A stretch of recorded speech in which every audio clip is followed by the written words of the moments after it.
And today let's talk about what to do if the home button on your iPad doesn't work. And there is a very simple solution for it, and that is to buy a new one. Well, I mean, you don't really need to because there is a way how you can fix it. So yeah, let's just get into it. Well, in case your iPad is stuck without a functional home button, that means that you cannot get out of any app.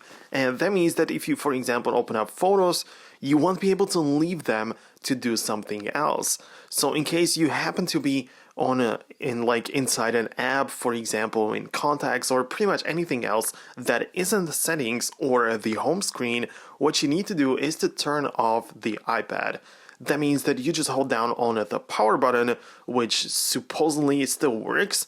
So you hold down to it, slide the sliders to turn it off, and then wait, of course, a little bit and turn it back on.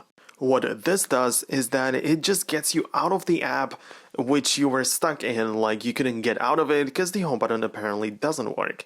Now, after you have restarted your iPad, you are back on the home screen, but this time be careful to not open anything else that isn't settings. Just go to the settings right away. Now, once you are inside the settings, what you have to do is to scroll down to the accessibility.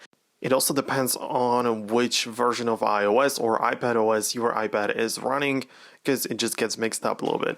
If you cannot find the accessibility, just scroll down to the top to make the search bar pop up and just tap on it to search the accessibility. By the way, I'm using an iPad without a home button, obviously, but the very same things apply, the very same principles, and it just works exactly the same, so I just wanted to say this. Anyways, once you are inside the accessibility, click on the touch, and there is the AssistiveTouch. So just click on the AssistiveTouch and make sure to enable it. So just turn it on. And now something should pop up on the screen. It's something like a floating home button. And that is in fact the floating home button. So you can just move it around and you can just always tap it to get more options. And you can click home and it's just going to get you home. So you can leave apps and use it instead of the home button. But it gets better than that because you can customize it to different levels. So you can choose what happens when you single tap it, double or long press it. Well, you can customize the things that are just going to appear when you click on it. So there are great options anyways.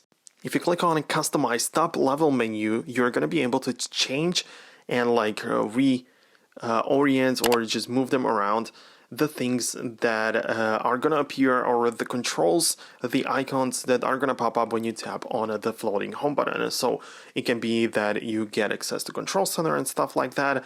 You can remove icons, you can add them back and choose what happens when you tap them. And there are plenty of options, starting with Analytics, App Switcher, Double Tap, Gestures, Home, Log Rotation, and many different things. So you just can look around it. But I suppose that if your home button doesn't work, you don't really care about those other things, right? So in that case, I would advise you to either remove from this section all of the toggles except for home, or come back and modify the single tap. That means that when you tap it just once, you can choose it to be home, and in that case, when you click on home, it's just going to get you home, and you can use it as a home button.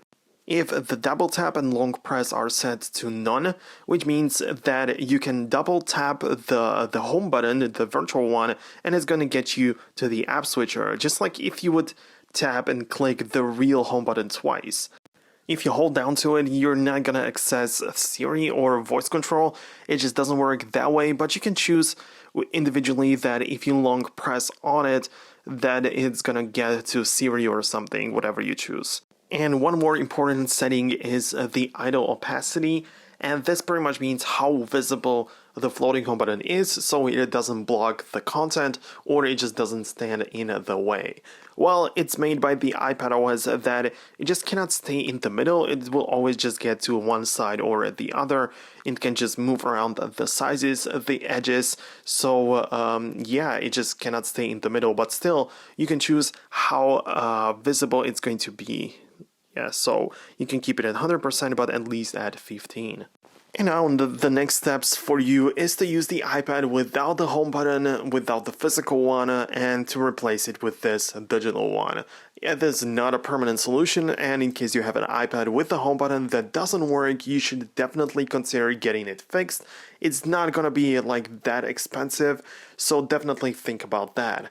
If you have like a very old iPad which you found or use or something that still uses home button that doesn't work, just keep using this method, this virtual home button, in case you don't want to invest any money into it. I mean, this is just a great solution as well. And also, I forgot about the screenshots. If you just would like to take a screenshot, you can add one of the toggles there into the menu, or you can just choose what happens when you long press it or double tap it, single tap it. Just play around with it, because of course you take a screenshot with pressing the side and home button at the same time, so you now need to find a different solution for it. Anyways, guys, it's just going to be very simple using AssistiveTouch. Hopefully you enjoyed this video. Hopefully you found it helpful.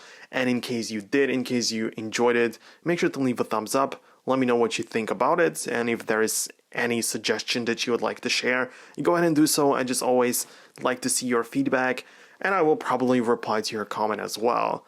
So thanks a lot for watching. We can see each other in the future.